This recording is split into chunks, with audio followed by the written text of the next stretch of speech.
சில நோய்கள் இருக்குது, எந்த டாக்டரும் டிஸ்கிரிப்ஷன் தர இயலாது, எந்த டாக்டரும் உத்தரவாதப்படுத்த முடியாது. என்ன நோய்? இந்த பொறாமை என்ற நோய், குரோதம் என்ற நோய், பெருமை என்ற நோய். இந்த நோய்க்கு எங்கேயும் டேப்லெட் கிடையாது சோதர்களே. எங்க போனா டேப்லெட் எடுக்க முடியாது. ஆனால் ஒரு இடத்துல டேப்லெட் இருக்குது. ரப்புல் ஆலமீன் சொல்லி காட்டினான், வநஸ்ஸிலு மினல் குர்ஆனி மா ஹுவ ஷிஃபாஉன் வ ரஹ்மத்துல் லில் முஃமினீன். இந்த குர்ஆன் இருக்கிறே ஆன்மீகத்துக்கு மாத்திரம் இலக்கா இறக்கப்பட்ட ஒரு குர்ஆன் கிடையாது. அல் குர்ஆன் என்பது உள்ள சம்பந்தப்பட்ட கல்பு சம்பந்தப்பட்ட நோய்களுக்கு அரிய மருந்து அல் குர்ஆன். உங்களுக்கு பொறாமை வருதா? குர்ஆனை படிங்க, குர்ஆனை வாசிங்க, குர்ஆனை தெளிவுபட்டுக் கொள்ளுங்க. பெருமை வருதா?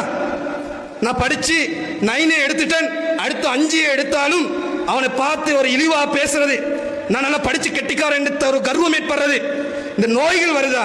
பிள்ளைங்க சொல்லி குர்ஆனை நீ படி. இந்த குர்ஆன் என்பது மிகப்பெரிய சொல்யூஷன் சகோதரர்களே.